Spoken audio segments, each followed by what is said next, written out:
So hello guys, welcome back with another video of Salesforce Geek channel. This is Shubham Bhardwaj back with another video. So guys, today video is all about a recent quick update of Salesforce Flows. Like in earlier scenarios, if you want to use loop element, you have to create a loop variable over there. But now in upcoming scenarios, you don't have to create a loop variable. Instead of it, you have to simply get the current record by using the API name of your loop element.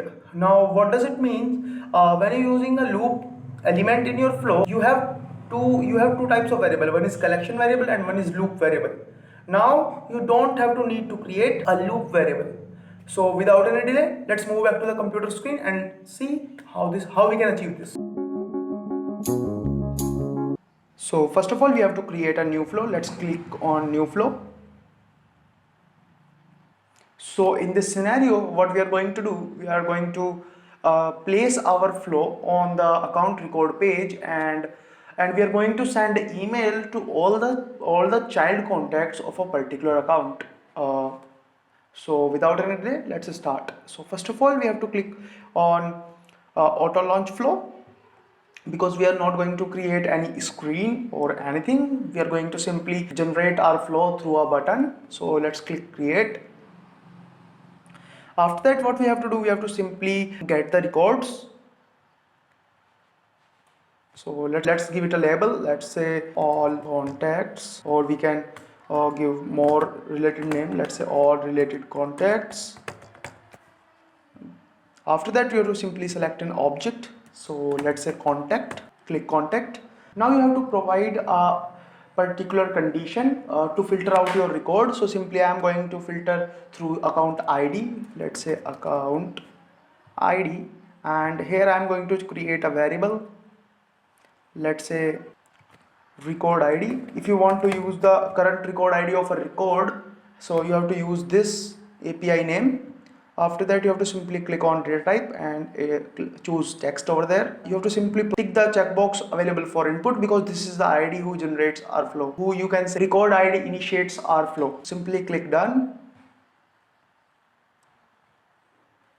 You want all the records, so choose option all records. After that, you have to simply choose automatically store all fields, because I don't want to choose some specific fields over there. So click done. Let's connect the dots. Now we have to use the loop, because we are going to fetch all the records. So simply what I have to do, I have to simply choose get all cons. Now here you have to provide the collection variable. So collection variable is simply our get record variable, because Salesforce automatically get all the records in a record variable, or you can say a set of collection variable. So let's use contacts from all related contact. So this is our collection variable here. Here you have to select the direction of your loop iteration. So I simply use first item to last item, and here is our new update. As you see, to use the current item in other elements in the loop, use the API name of the loop element. So let's simply click done, and I will let you know what does it mean. So I simply connecting the dots of get records and loop, and now I want to use an action which is send email. Type send email here,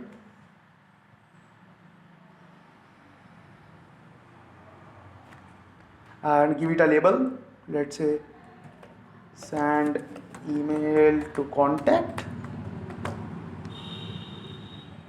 and you have to simply type the body, and here you have to simply type the body name. So let's say test the body, and in subject test.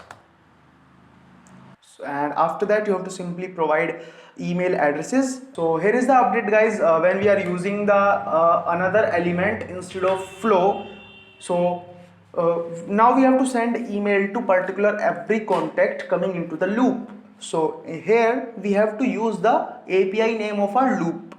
So the API name of our loop are simply get item get all cons. So simply you have to use this API name. So I will let you know, like simply click. So here I have to fetch the field email. and let's simply click done. So now I will let you know like what it is.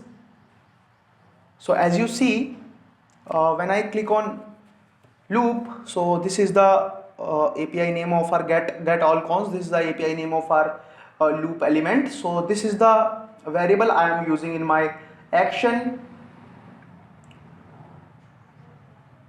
email address. So get all cons dot email. So this is the new update. So simply click done. Let's connect the dots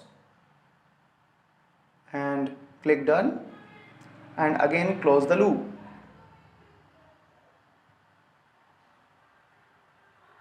And simply click save. You have to provide a flow label to save the flow and save this. So let's debug it, and here you have to provide the record ID. So let's simply go to accounts and copy a record ID. Let's say Burlington Textile, and copy the account ID of this account and paste it in the record ID. So as you see, the flow will run 2 times, iteration 0 and iteration 1, and let's see whether we received an email or not. So as you see, we received an email, and the time is 8:24, and we are recording this video on 8:25 a.m. So this is the result, and the second mail is come to the different mail ID because I am having 2 contacts on that particular account. Let's say this is the email ID for the Amit, and this is the email ID for Jack Rogers. So that's how you can use the new update in your Salesforce Flows. You don't have to create a new loop variable in your Salesforce Flows. You can simply get the records by using the API name of your loop element. So that's it for today, guys. I hope you like this video, and if you like this video, please hit the like button and subscribe our channel for more such videos, and thank you for watching.